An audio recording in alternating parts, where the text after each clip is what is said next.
بہت آسان ہے، تم تو 12 تاریخ کو جشن منا لو گے، بہت آسان ہے، تم تو 12 تاریخ کو جلوس نکال لو گے، بہت آسان ہے، تم تو 12 تاریخ کو خوشیاں منا لو گے، لیکن 12 تاریخ کو فاطمہ رضی اللہ تعالیٰ عنہ کے آنکھ سے نکلنے والے آنسو تمہیں کبھی معاف نہیں کریں گے۔ یہ 12 تاریخ تھی، ربیع الاول کی 12 تاریخ تھی۔ ہم اپنی 12 تاریخ پہ نظر ڈالیں اور اس 12 تاریخ پہ نظر ڈالیں، اور کچھ کہنے کی ضرورت ہی نہیں، حالات ہمیں اس کہنے کی اجازت بھی نہیں دیتے ہیں۔ میرے بھائیوں سنو کیا کہتی ہیں فاطمہ، وا کر بابتا منا جا برب بندہ، ہائے میرے ابو، آپ کو آپ کے رب نے بلایا اور آپ چلے گئے، آپ نے اس کی دعوت کو قبول کر لیا، یہ بھی نہیں سوچا کہ آپ کے چاہنے والوں پر کیا بیتے گی، یہ بھی نہیں سوچا کہ آپ کے چاہنے والوں پر کیا گزرے گی، کیا گزرے گی۔ اے اللہ کے نبی، اے میرے ابو، آپ چلے گئے۔ دوسرے جملے پر غور کرو، وا کر بابتا من جنت الفردوس مابا، اے ابو آپ سے تو آپ کے رب نے جنت الفردوس کا وعدہ کیا، آپ کا ٹھکانہ تو جنت الفردوس ہے، آپ تو جنت الفردوس چلے گئے۔ تیسرے جملے پر غور کرو، وا کر بابتا الا جبریل ننا، اے ابو اب قرآن کس کے اوپر نازل ہوگا، اب جبرائیل قرآن کی آیتیں کس کے اوپر لے کر آئیں گے، اب قرآن کس پر نازل ہوگا، آپ نہیں تو قرآن بھی بند ہو جائے گا، اس کی آیتیں نازل ہونا بھی بند ہو جائے گا، اس لیے کہ صاحب قرآن ہی نہیں رہا تو قرآن کس پر نازل ہو، نہیں اے ابو میں جبریل کو منع کر دوں گی، اب وہ قرآن لے کر نہ آئے، اے ابو اب میں جبریل کو روک دوں گی، اب وہ قرآن لے کرنا ہے، اس لیے کہ صاحب قرآن نہ رہا اس دنیا میں، صاحب قرآن اب نہ رہا۔ ان جملوں پر غور کرو اور اپنے سینے کو ٹھوک کر بتاؤ ایمانداری کے ساتھ 12 تاریخ کو نکلنے والے ان جملوں پر ہمارا جشن کیا کہہ رہا ہے۔ پھر فاطمہ کہتی ہیں، لوگو 12 تاریخ کو میری اوپر میرے ابو کی جدائی کے بعد غموں کے ایسے پہاڑ ٹوٹے، جو مصیبتیں جو غم میرے اوپر آئے، اگر وہ غم کسی پہاڑ کی اوپر ڈال دیے جاتے تو پہاڑ بھی چور چور ہو جاتا، ریزہ ریزہ ہو جاتا، اور جو غم میرے ابو کے بعد مجھے ملے، میرے ابو کی جدائی پر مجھے ملے، اگر وہ غم کسی دن پر ڈال دیے جائیں تو وہ دن بھی رات میں بدل جائے۔ 12 تاریخ ہمیں یہ بتاتی ہے کہ کائنات کو روشن کرنے والا سورج غروب ہوا تھا، اس پر ہمیں وہ ماحول بنانا چاہیے کہ 12 تاریخ کو نبی اکرم کی ہم پیدائش کی خوشی نہ بھولیں، لیکن اتنی خوشی نہ منائیں کہ ہم 12 تاریخ کو غم بھول جائیں، اور اتنا ماتم اور اتنا غم بھی نہ کریں کہ ہم نبی اکرم کی پیدائش بھول جائیں۔ ہمیں تو بیچ کا راستہ اپنانا چاہیے تھا، ہمیں تو معتدل راستہ اپنانا چاہیے تھا، یہاں دونوں طرف سے غلطی ہو رہی ہے۔ میرے پیارے ساتھیوں، قرآن سنتے جاؤ، حدیث سنتے جاؤ اور اپنے ایمان کا جائزہ لیتے جاؤ۔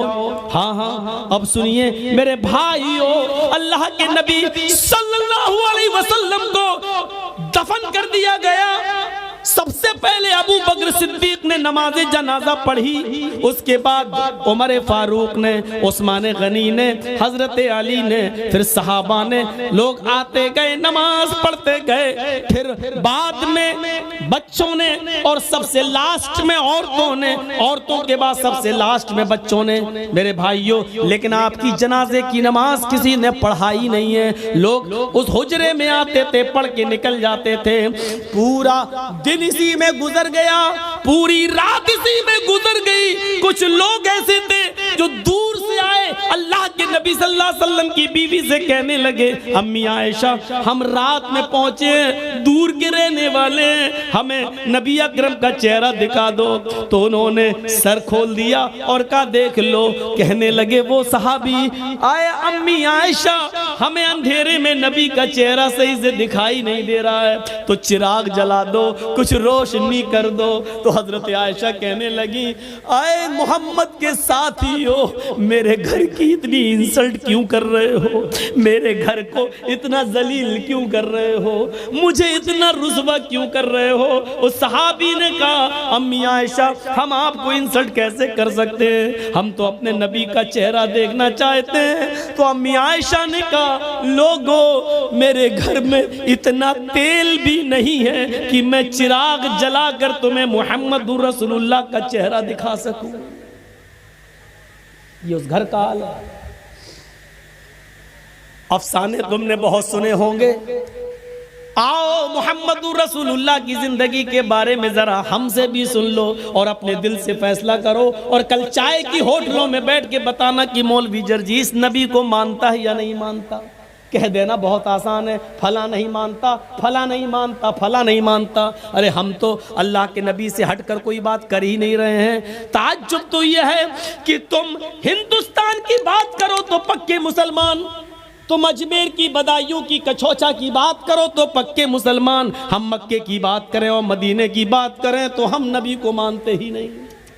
افسوس یہ ہے کہ تم ملا مولویوں کی لکھی ہوئی کتابوں کی بات کرو تو پکے مسلمان, اور ہم یہ کہیں کہ یہ نبی کا فرمان ہے, یہ فاطمہ کہہ رہی ہیں یہ اللہ کے رسول کا فرمان ہے, ہم یہ کہیں تو ہم مسلمان نہیں. جو لوگ یہ کہتے ہیں یاد رکھنا مولوی جرجیس کا ہاتھ ہوگا, کل قیامت کے دن تمہارا گریبان ہوگا, ہم تمہیں کھینچ کر رب کی عدالت میں لے کے آئیں گے اور یہ کہیں گے اے اللہ یہی وہ لوگ ہیں جو دنیا میں چاہے کی ہوٹلوں میں بیٹھ کے کہا کرتے تھے کہ یہ نبی کو نہیں مانتے ہیں, یہ نبی کی شان میں گستاخی کرتے ہیں. اے اللہ مجھے ان سے انصاف چاہیے, اے اللہ مجھے ان سے انصاف چاہیے.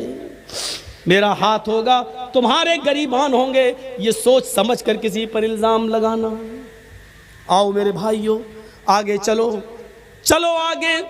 حضرت محمد رسول اللہ کی جنازے کی نماز پڑھ لی جاتی ہے, دفن کر دیا جاتا ہے, اور دفنانے کے بعد پہلی اذان کا وقت ہوتا ہے. حضرت بلال کو آواز دی جا رہی ہے آئین البلال, بلال کہاں ہے. بلال خاموش کھڑے.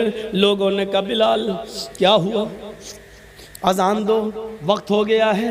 حضرت بلال نے منع کر دیا. لوگو حضرت بلال نے منع کر دیا. لوگو محمد رسول اللہ کے رخصت ہو جانے کے بعد اب ہم سے اذان کے لیے مت کہو. اللہ کے رسول جب سامنے کھڑے ہو جاتے تھے تو اشہد ان محمد رسول اللہ کہتے ہوئے میں ان کے چہرے کا دیدار کرتا تھا. اب نبی ہمارے سامنے کھڑے نہیں ہوں گے تو میں کس کا چہرہ دیکھوں گا. حضرت بلال اس حد تک نبی اکرم کی جدائی میں اس حد تک چلے گئے کہ وہ جہاں گلی جس گلی میں جاتے یہی کہتے ہیں اللہ کے رسول مجھ سے کیا غلطی ہو گئی, مجھے چھوڑ کے کیوں چلے گئے, اے میرے نبی میں نے کیا خطا کی, مجھے چھوڑ کے آپ چلے گئے. یہ ان کی زبان سے جملے نکلنے لگے. لوگوں نے ان کو مدینے سے باہر بھیج دیا, یہاں رہیں گے. مسجد نبی کے بغل میں روضہ رسول کو, نبی اکرم کی قبر کو دیکھیں گے تو یہ نبی کو بہت یاد کریں گے. چلو ان کو کچھ مہینوں کے لیے باہر بھیج دیں. 6 مہینے تک وہ ملک شام میں رہے, اور 6 مہینے کے بعد انہوں نے نبی اکرم کو خواب میں دیکھا. 6 مہینے کے بعد خواب میں دیکھا تو کہا, اللہ کے نبی خواب میں ان سے کہہ رہے ہیں اے بلال تو میرا مدینہ چھوڑ کے کہاں چلا گیا, اے بلال تو میری قربت چھوڑ کے کہاں چلا گیا, اے بلال تو میری نزدیکی چھوڑ کے کہاں چلا گیا, اے بلال تو مدینے میں واپس آ جا. فجر کی نماز پڑھتے ہی گھوڑا دوڑا دیا اور چلنے لگے. لوگوں نے کہا بلال کہاں جا رہے ہو؟ کہنے لگے مجھے میرے آقا نے بلایا ہے, مجھے میرے نبی نے بلایا ہے, اب شام چھوڑ کر میں مدینے کی طرف جا رہا ہوں. 6 مہینے کے بعد مدینے آئے. مدینے میں پہنچ کر فوراً لوگوں سے پوچھا کہ مجھے محمد رسول اللہ کی بیٹی فاطمہ سے ملواؤ. فاطمہ رضی اللہ تعالیٰ عنہ کی شکل محمد رسول اللہ سے اپنے ابو سے بہت ملتی جلتی تھی, بہت حد تک ایک تھی. لوگوں مجھے فاطمہ کا چہرہ دیکھ لینے دو کہ ان کو دیکھ کر میں محمد رسول اللہ کو یاد کر لوں گا. لوگوں نے کہا بلال تم مدینے سے باہر تھے, ٹیلی گرام کا اور موبائل کا زمانہ نہیں تھا.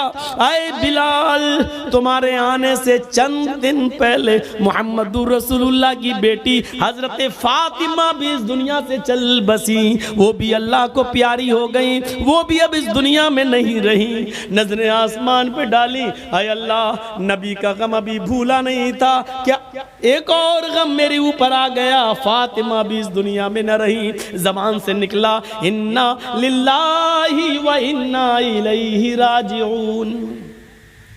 کسی طرح خاموش ہوئے, باتیں ہوئیں اور تھوڑی دیر کے بعد اذان کا وقت ہو گیا. لوگوں نے کہا بلال مہینے گزر گئے تمہاری اذان نہیں سنی, بلال آج اذان دے دو. کہنے لگے نبی اکرم کے رخصت ہونے کے بعد اب اذان کے کلمات مجھ سے نہ دلواؤ. ادھر نبی کے نواسے حسن آ گئے, ادھر حسین آ گئے. دونوں کہنے لگے اے بلال جانتے ہو ہم کون ہیں؟ ان دونوں کو اپنے دونوں ہاتھ سے دبایا, تم دونوں نبی اکرم کے نواسے ہو. میرے نانا نے کیا کہا تھا, جس نے میرے نواسوں کا دل توڑا اس نے محمد رسول اللہ کا دل توڑا. اے بلال تمہیں اذان دینا پڑے گی آج, یہ محمد رسول اللہ کے نواسوں کی خواہش ہے. بلال رونے لگے, چیخ پڑے اے حسن اے حسین, تمہاری زبان سے نکلنے والے لفظوں کو اور تمہاری خواہش کو تمہارے نانا نے نہیں توڑا تو میں کیسے توڑ سکتا ہوں؟ میں اذان دوں گا. وضو بنایا, اذان دینے کے لیے کھڑے ہو گئے. وہی اونچائی ہے, وہی مسجد نبوی کا مینارہ ہے, وہی کانوں میں انگلی دی ہوئی ہے, اور اسی جگہ پر اذان کے کلمات بلند ہو رہے ہیں. حضرت بلال کی اذان سننے کے لیے لوگوں نے پہلے ہی مسجد بھر دی. اذان سے پہلے ہی مسجد آباد, کھجور کے پتوں کی بنی ہوئی چٹائیاں بچھی ہوئی, سارے لوگ مسجد میں بیٹھے ہیں. 6 مہینے پرانا محمد رسول اللہ صلی اللہ علیہ وسلم کا زمانہ یاد آ رہا ہے. حضرت بلال کے کانوں میں انگلیاں ہیں اور حضرت بلال ان جملوں پر پہنچے ہوئے ہیں, اللہ اکبر اللہ اکبر. جیسے ہی بلال نے اللہ اکبر کہا, کعبے کی رب کی قسم ان جملوں نے نغمہ قیامت برپا کر دیا. جیسے یہ جملے نکلے لوگ اپنے گھروں سے اور تیزی سے نکلنے لگے. جیسے یہ جملے نکلے ایسے ہی عورتیں بے قابو ہو جاتی ہیں, وہ بھی اپنے گھروں سے اٹھ کر اوپر چھت پہ چڑھ جاتی ہے کہ آج بلال کی اذان چھت سے سنیں گے تو صاف سنائی دے گی. جیسی عورتیں بے قابو ہو کر چھتوں پہ چڑھ رہی تھیں, لوگ دھڑا دھڑ مسجد کی طرف بھاگ رہے تھے. اس وقت بلال ان جملوں پر پہنچ چکے تھے, اشہد ان لا الہ الا اللہ. بلال کی زبان سے جب یہ جملے نکلے اشہد ان لا الہ الا اللہ, اس وقت تک پرندے درختوں کی اوپر بیٹھ گئے تھے. گویا کہ پرندے بھی حضرت بلال کی اذان سننے کے مشتاق ہوں. درختوں کے پتوں کی جنبشیں بند تھیں کہ شاید آج وہ بھی اذان سننا چاہتی ہیں. یہ ساری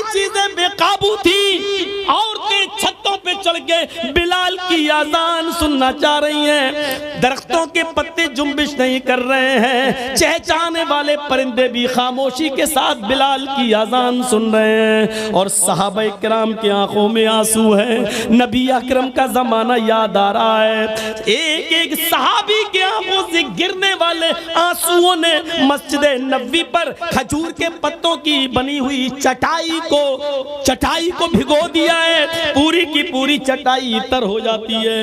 حضرت بلال ان جملوں پر پہنچتے ہیں، اشہد ان محمد الرسول اللہ، ابھی ان کی زبان سے محمد کا جملہ ہی نکل پایا تھا، رسول اللہ کا جملہ نہ نکلنے پایا کہ ان کی نگاہ وہیں پہنچ جاتی ہے جہاں جناب محمد رسول اللہ کھڑے ہو جایا کرتے تھے اور بلال سے کہتے تھے کہ اذان دو، اور بلال انہیں دیکھ کر پوری اذان دیا کرتے تھے۔